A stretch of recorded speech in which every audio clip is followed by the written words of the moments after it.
કળિયુગમાં પ્રગટ થનાર ભગવાન તેમની વાણીમાં વિશેષ રૂપે કૃષ્ણ ભગવાનનું વર્ણન કરતા હશે.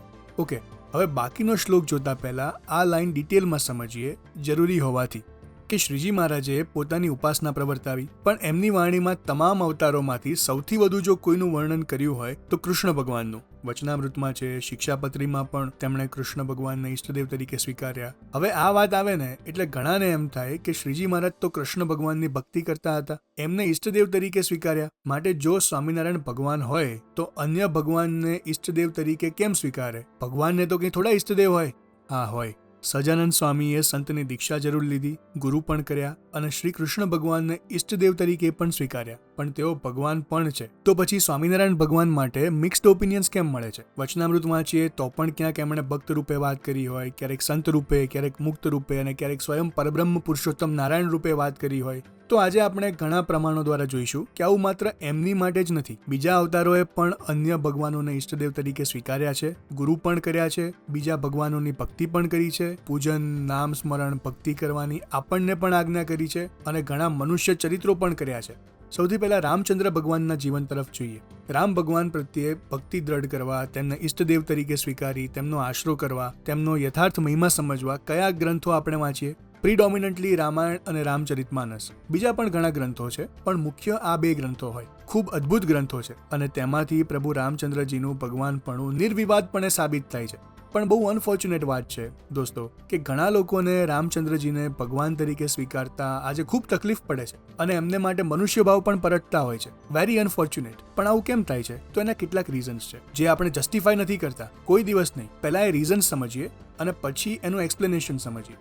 નંબર 1, કે રામાયણમાંથી એમના જીવનનો ખાલી અમુક જ ભાગ વાંચ્યો, આખી રામાયણ વાંચી જ નથી. કોઈ 1-2 ભાગ અડધો અધૂરો સાંભળ્યો, પૂરો વાંચ્યો પણ નહીં. માત્ર ક્યાંકથી 1-2 વાક્યો સાંભળ્યા અને એમાં કોઈક જગ્યાએ સીતાજી માટે રામ ભગવાનનો જે અપ્રોચ હતો, જો કે એ પણ રામચંદ્રજી અને સીતાજીના દિવ્ય ચરિત્રો જ હતા, એમાં આપણે કોઈ મનુષ્ય ભાવ પરટતા જ નથી, પણ એ ક્યાંકથી અડધું અધૂરું સાંભળી ભગવાન રામ માટે પણ પ્રશ્ન ઉઠાવતા હોય છે.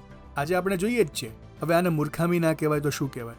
નંબર 2, એ જ વાલ્મીકી રામાયણમાં રામચંદ્ર ભગવાને વિષ્ણુ ભગવાનને ઈષ્ટદેવ તરીકે સ્વીકારી તેમનું ધ્યાન કર્યું હતું એવું વર્ણન છે.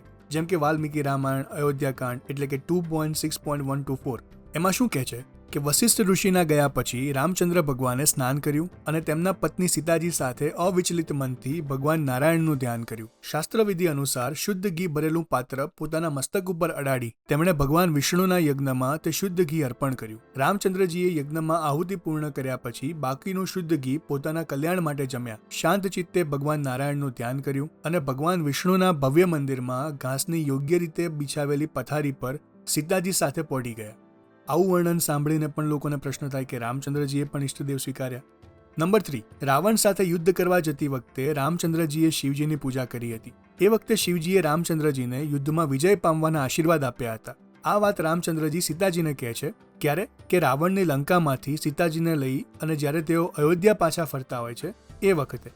રામાયણ યુદ્ધકાંડ એટલે કે 6.123.19. એમાં શું કહે છે કે રાવણ સાથે યુદ્ધ જીતી સીતાજીને લઈ અયોધ્યા પાછા ફરતી વખતે રામચંદ્રજી સીતાજીને યુદ્ધની વિવિધ જગ્યાઓ અને ત્યાંની સ્મૃતિઓનું વર્ણન કરતા કહે છે કે દેવી જુઓ, આ ટાપુ સમુદ્રની મધ્યમાં સ્થિત છે જ્યાં મારી વાનર સેના તૈનાત હતી. આ સ્થાન પર મેં શિવજીનું પૂજન કર્યું હતું અને તેથી ભગવાન શિવે મને વિજય પામવાના આશીર્વાદ આપ્યા હતા. અને આ જ પ્રસંગ રામચરિતમાનસ લંકાકાંડ શ્લોક 119 ક એમાં પણ મળે છે. એમાં રામચંદ્ર ભગવાન શું કહે છે કે મેં અહીંયા સેતુ બનાવડાવ્યો અને સુખધામ એવા શ્રી મહાદેવજીની સ્થાપના કરી હતી. ત્યારે કૃપાનિધિ શ્રી રામચંદ્રજી અને સીતાજીએ શ્રી રામેશ્વર મહાદેવને પ્રણામ કર્યા. અહીંયા રામચંદ્રજીએ યુદ્ધમાં વિજય પામવા માટે શિવજીનું વરદાન પ્રાપ્ત કર્યું હતું. એ વાત સાંભળીને પણ ઘણાને સંકલ્પ થાય.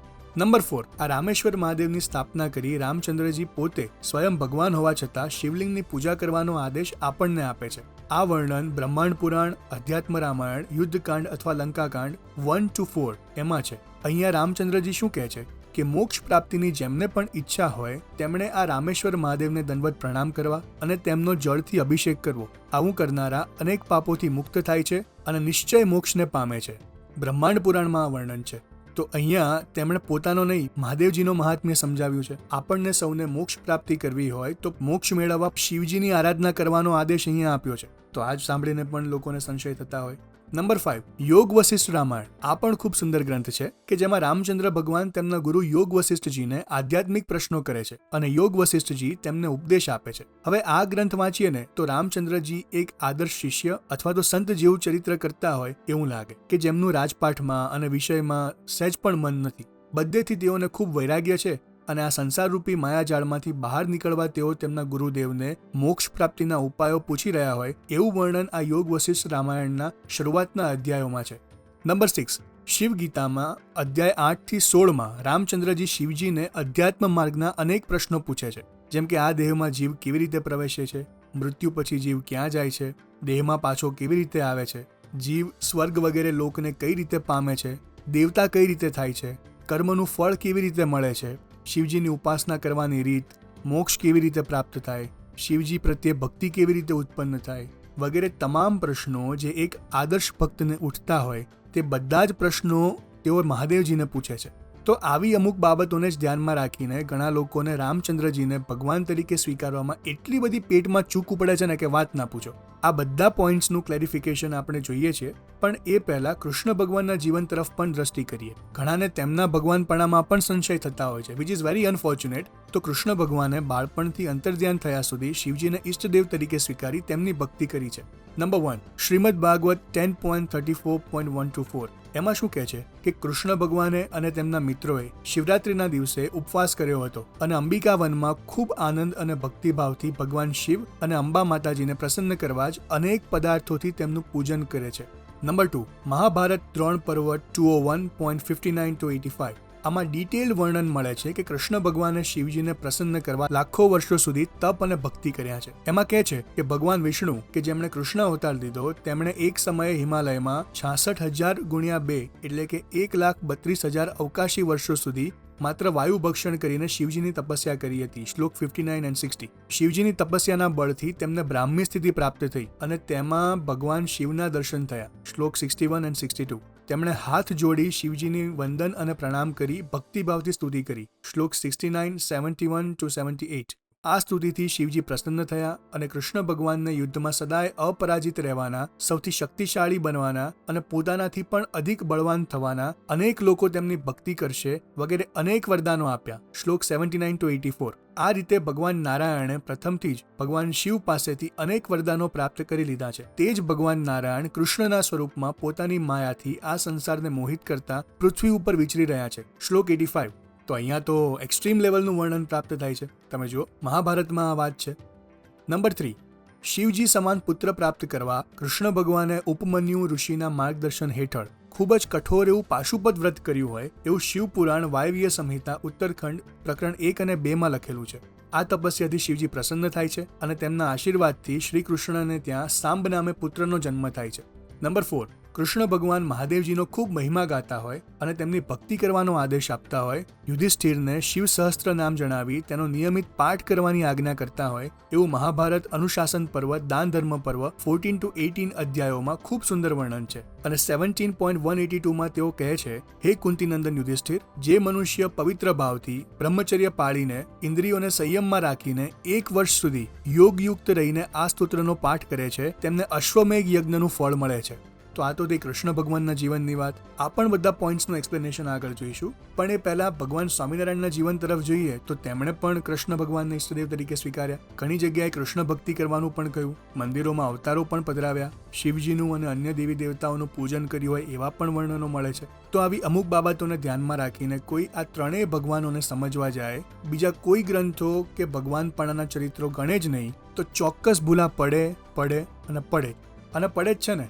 ઘણા નમૂનાઓ રામચંદ્રજીને, શ્રી કૃષ્ણને અને સ્વામિનારાયણને ભગવાન જ નથી માનતા. અમુક લોકો તો એમને ભક્ત કે સંત જ ગણે છે. Very unfortunate.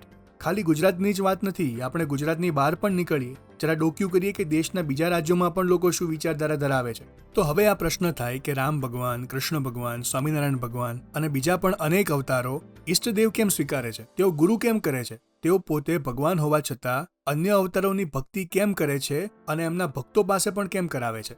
તો એનું રીઝન એ છે દોસ્તો કે ભગવાન પૃથ્વી ઉપર કોઈ સ્પેસિફિક કાર્યો માટે પધારતા હોય છે, પણ સાથે સાથે પોતાના ચરિત્રો દ્વારા આપણને શીખ પણ આપતા હોય છે કે અમે ભગવાન થઈને આ માર્ગને અનુસરીએ છીએ, તો તમે લોકો પણ આ પ્રમાણે કરો.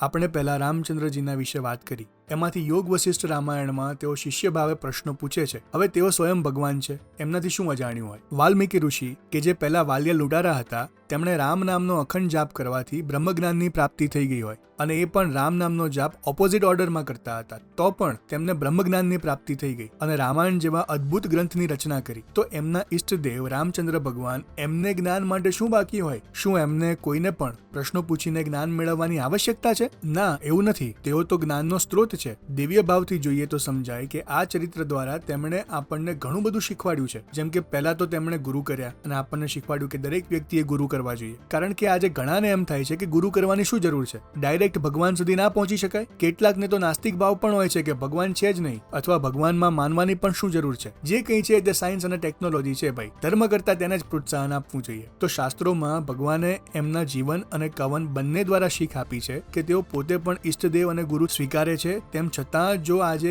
ઘણાને આવા વિચારો આવતા હોય તો જસ્ટ ઇમેજિન કે એમણે પોતે ઈષ્ટદેવ અને ગુરુ સ્વીકાર્યા જ ના હોય તો લોકો શું શું કરે? તો આ પણ ધ્યાનમાં લેવું જોઈએ. બીજું, પ્રભુ રામના મનમાં જે પણ પ્રશ્નો કે મૂંઝવણો હતા તે તેમણે એકદમ પ્રામાણિકતાથી ગુરુદેવ આગળ રજૂ કર્યા. તો આ પણ એક શીખ છે કે એક શિષ્ય તરીકે આપણે ગુરુદેવ આગળ નિષ્કપટ ભાવ રાખવો જોઈએ. ત્રીજું, તેઓ સ્વયં રાજા હતા, તેમ છતાંય તેમના ગુરુદેવને સાધુ સંતોને ખૂબ આદર આપતા. અહીં એ શીખવાડે છે કે ગમે તેટલી મોટી પદવી પર હોઈએ, ગમે તેટલા અમીર બનીએ, તો પણ સાચા સંતોની કાયમ રિસ્પેક્ટ રાખવી. ચોથી વાત, આધ્યાત્મિક મૂંઝવણો ગુરુદેવ પાસે કેવી રીતે રજૂ કરવી, કેવી રીતે પ્રશ્નો પૂછવા અને કેવા પ્રકારના પ્રશ્નો પૂછવા, એમણે પોતે અહીં વર્તીને બતાવ્યું. તેઓ ત્રેતાયુગમાં પ્રગટ થયા હતા અને એ વખતના એ પ્રશ્નો છે તેને લાખો વર્ષો વીતી ગયા, પણ લાખો વર્ષો પછી પણ આજે આપણને પ્રતીતિ થાય કે તેઓ આપણા જ મનનું રિફ્લેક્શન બોલી રહ્યા છે. લગભગ દરેક મુમુક્ષુ તેમના જીવનમાં આવી કોઈ ને કોઈ મૂંઝવણોમાંથી પસાર થાય જ છે, અને પ્રશ્નો પૂછ્યા પછી ગુરુ યોગ વશિષ્ઠજી જે જવાબ આપે છે, ખૂબ સુંદર, અદ્ભુત. આપણને આપણી મૂંઝવણોના જવાબો રેડીમેડ આપી દીધા. કેટલી કૃપા કહેવાય. પણ હવે તમે વિચારો કે રામચંદ્રજીએ પ્રશ્નો પૂછ્યા જ ના હોત તો આપણને ખબર કઈ રીતે પડત કે ગુરુદેવ પાસે કેવા પ્રશ્નો લઈને જવું જોઈએ? એમની પાસે કઈ નોકરીમાં પ્રમોશન મેળવવાના કે ફોરેનના વિઝા મળી જાય એના આશીર્વાદ લેવા જ ના જવાનું હોય. એ બધું પણ જરૂરી છે, પણ સાથે જીવનનો મુખ્ય ઉદ્દેશ આધ્યાત્મનો છે. તો મુમુક્ષુઓને આધ્યાત્મિક માર્ગે આવતા પ્રશ્નોનું સમાધાન મળી રહે એ માટે તેમણે એક ઉત્તમ શિષ્ય કેવા હોવા જોઈએ તેનું એક બેસ્ટ એક્ઝામ્પલ સેટ કર્યું. માટે આ ગ્રંથ યોગ વશિષ્ઠ રામાયણ ખૂબ ઉત્તમ છે, પણ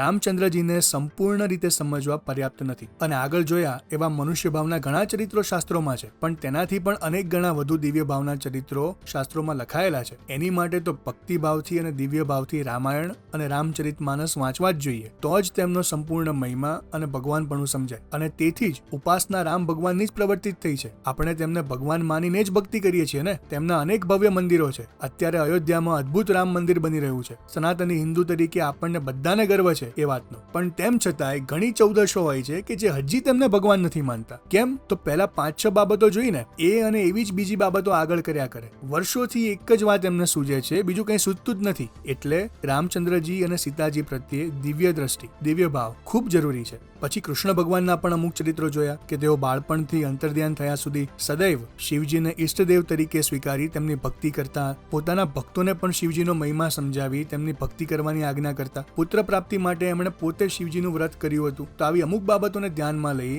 ઘણા નમૂનાઓ એમના ભગવાનપણામાં પણ સવાલ કરતા હોય છે. જરા સમજીએ કે કૃષ્ણ ભગવાને શિવજીનું તપ કર્યું અને આપણને શિવજીની ભક્તિ કરવાની આજ્ઞા કરી. એ ચરિત્રથી એમણે મહાદેવજીનો મહિમા સમજાવ્યો છે. શિવપુરાણની વાયવ્ય સંહિતાના ઉત્તરખંડમાં ઘણા અધ્યાયો છે જેમાં કૃષ્ણ ભગવાન શિવજીનું ઓમ નમઃ શિવાય મંત્રનું મહાત્મ્ય તેમના ગુરુ પાસેથી સમજતા હોય. ખૂબ સુંદર વર્ણન છે. શિવજીના આદર્શ ભક્ત કેવા હોય તેનું બેસ્ટ એક્ઝામ્પલ કૃષ્ણ ભગવાને સેટ કર્યું છે. અને પોતે તો સ્વયં નારાયણ છે, તેમ છતાંય મહાદેવજીની ભક્તિ કરે છે. તો આપણે પણ શિવજીને પૂજ્યપણે માનવા જોઈએ. એ શીખ તેઓ આપણને આપે છે. બીજું કે જીવનમાં મટીરિયલ કે સ્પિરિચ્યુઅલ કોઈ પણ સંકલ્પ પૂર્ણ કરવા હોય અને શિવજીને પ્રસન્ન કરી વરદાન પ્રાપ્ત કરવું હોય તો તપ કે વ્રત કેવી રીતે કરવું એ એમણે શીખવાડ્યું છે. જીવનની કોઈ પણ મુશ્કેલીઓમાં શિવ સહસ્ત્ર નામનો પાઠ કરવો કે જે સર્વે મનોરથો સિદ્ધ કરે છે એ મહાભારતમાં તેમણે શીખવાડ્યું છે. તો આ બધા કૃષ્ણ ભગવાનના જીવનના ઇમ્પોર્ટન્ટ આસ્પેક્ટ છે, પણ તેમને સંપૂર્ણ સમજવા માટે પર્યાપ્ત નથી. એની માટે તો શ્રીમદ ભાગવતનો 10મો સ્કંદ અને ભગવદ્ ગીતા વાંચીએ તો જ કૃષ્ણ ભગવાન એમના યથાર્થ અને ભગવાનના સ્વરૂપમાં સમજાય. માટે જ કૃષ્ણ ભગવાનના ભક્તો બીજા બધા ગ્રંથો વાંચે, એનો આદર પણ કરે, પણ કૃષ્ણ ભગવાનમાં શ્રદ્ધા અને ભક્તિ દ્રઢ કરવા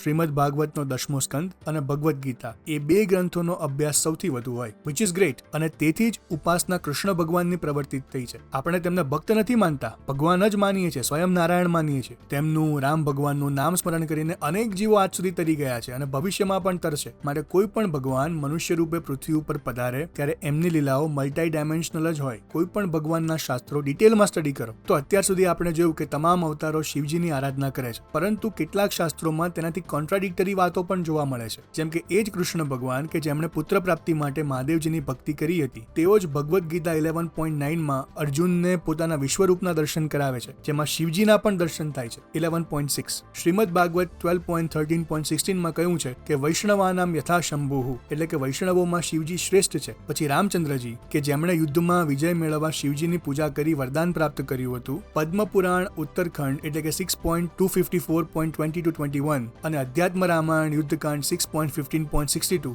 એમાં લખ્યું છે કે શિવજી સ્વયં રામ નામનું સ્મરણ અને ધ્યાન કરે છે. અને રામચરિત માનસ 1.19.6 અને ક્યાંક 1.18.3 એમાં શિવજી સ્વયં રામ નામનો મહિમા પાર્વતીજીને કહે છે કે વિષ્ણુ સહસ્ત્ર નામ કરો અને એકવાર રામ નામ બોલો, બંનેનું ફળ સમાન છે. રામ નામનો આવો મહિમા શિવજી સ્વયં પાર્વતીજીને કહે છે. અને બીજી એક વાત કે મહાદેવજી પણ શ્રી કૃષ્ણ અને રામચંદ્રજીની ભક્તિ કરે છે. તો ઘણી ચૌદશો છે કે જે તેમને ભગવાન જ નથી માનતા, અને એ પણ પાછા હિન્દુઓ. વિધર્મીઓની તો વાત જ નથી અહીંયા. બહુ ખેદની વાત છે કે ઘણા હિન્દુઓ જ વિષ્ણુ ભગવાન અને એમના જે રામ કૃષ્ણ આદિ અવતારોને ભગવાન નથી માનતા. તો એમને તો આ સાંભળીને કંઈનું કંઈ થતું પણ હોય કે શિવજી કંઈ એમની ભક્તિ કરતા હશે, શિવજી કંઈ એમને નમતા હશે. લે, સ્વાભાવિક છે, એમને ના જ ગમે. કોઈનું નામ ક્યાં દેવું, તમે જ ગૂગલ કરી જુઓ. અને સ્વામિનારાયણ ભગવાનના પણ આવા પ્રસંગો હોય તો પણ ઘણાને પેટમાં બહુ ચૂકું પડતી હોય છે. પણ એ લોકો એમ નહીં સમજે કે દરેક ભગવાન આ રીતે અન્ય અવતારોનું પણ ઇમ્પોર્ટન્સ સમજાવે છે. આ રીતે ઉપાસના બેલેન્સ કરે છે. હા, નિષ્ઠા એક જ સ્વરૂપમાં હોવી જોઈએ, એની કોઈ ના પાડતું નથી. અને એટલે જ બધા ભગવાનો પોતપોતાનું ભગવાનપણું પણ પ્રતિપાદિત કરે છે. જેમ ભગવદ્ ગીતામાં પણ કૃષ્ણ ભગવાને કહ્યું છે, સર્વ ધર્માન પરિત્યજ્ય મામેકમ શરણમ વ્રજ. બધા ધર્મોનો ત્યાગ કરી તું ખાલી મારે શરણે આવ. તો પોતાનું ભગવાનપણું પ્રતિપાદિત કર્યું જ છે. રામચંદ્ર ભગવાને પણ કર્યું છે. અને એટલે જ બધા ભગવાનો પોતાનું ભગવાનપણું પણ પ્રતિપાદિત કરે છે. અને સાથે બીજા ભગવાનોની રિસ્પેક્ટ કરવી, તેમનો આદર કરવો, તેમની પૂજા અર્ચના પણ કરવી, અને એમાં કોઈ જ વાંધો નથી, એમાં કોઈ જ ઉપાસના પણ ખંડિત થતી નથી. આ પણ સાથે સાથે શીખવાડે છે. અને એ તો સ્વામિનારાયણ ભગવાનના ચરિત્રમાં પણ આગળ જોયું કે તેમણે પણ બધા અવતારોની પૂજા અર્ચના કરી છે. માતાજીનું પણ પૂજન કરતા, શિવરાત્રીનો ઉપવાસ કરતા, સંતો ભક્તો પાસે કરાવતા, રુદ્રાભિષેક કરતા, બ્રાહ્મણોને જમાડતા. તો આ બધા ચરિત્રો દ્વારા એમણે પણ એ જ શીખ આપી છે જે રામ અને કૃષ્ણ ભગવાને આપી છે. અને શ્રીમદ ભાગવતના આ શ્લોકમાં જોયું એ પ્રમાણે તેઓ કૃષ્ણ ભગવાનનું વિશેષ વર્ણન કરતા, કારણ કે કૃષ્ણ ભગવાનને ઈષ્ટદેવ તરીકે સ્વીકાર્યા હતા. એટલે મહારાજે ઈષ્ટદેવ એક જ રાખ્યા, પરંતુ આદર પૂજન બધા જ અવતારોનું કરતા. કોઈને નિગ્લેક્ટ નથી કર્યા, કોઈની માટે તોછડાઈ નથી રાખી. અને આપણને તેમના જીવન દ્વારા ખૂબ સુંદર રીતે શીખવાડ્યું કે તમે પણ તમારા ઈષ્ટદેવ એક જ રાખો, પણ પૂજન અર્ચન બીજા બધા અવતારોનું કરો, તેમનો આદર કરો, એમાં કોઈ ના નથી. અને એટલે જ શિક્ષાપત્રીમાં પણ કહ્યું કે શિવજીનું પૂજન કરવું, વિષ્ણુ, શિવ, ગણપતિ, પાર્વતી અને સૂર્યનારાયણ આ બધા દેવોનું પૂજન કરવું. શ્લોક 84 રસ્તે જતા શિવાલય આદિ મંદિર આવે તો હાથ જોડી આદર થકી તે દેવનું દર્શન કરવું. શ્લોક 23 અને ગઢડા અંત્યના 16મા વચનામૃતમાં આ જ શીખને સ્પષ્ટ શબ્દોમાં વર્ણન કરતા પતિવ્રતાની ભક્તિની સાચી વ્યાખ્યા એમણે કરી દીધી. અને બીજું કે અનાદિકાળથી ચાલતી આવતી એક શાસ્ત્ર મર્યાદા છે કે કોઈ પણ અવતાર તેમની પૂર્વે થઈ ગયેલા અવતારોની ભક્તિ કરવાનું શાસ્ત્રોમાં કહે જ. આપણે આગળ અમુક પ્રમાણો પણ જોયા. અને સાથે ઈષ્ટદેવનું વંદન કરીને જ કોઈ પણ ગ્રંથ લખવાની શરૂઆત થાય. અને ભગવાન સ્વામિનારાયણે પણ ઈષ્ટદેવ અને ગુરુ સ્વીકાર્યા. તે તો ઉલટાની ઉત્તમ બાબત છે કે અનાદિકાળથી ચાલતી આવતી સનાતન ધર્મની પરંપરા કે જે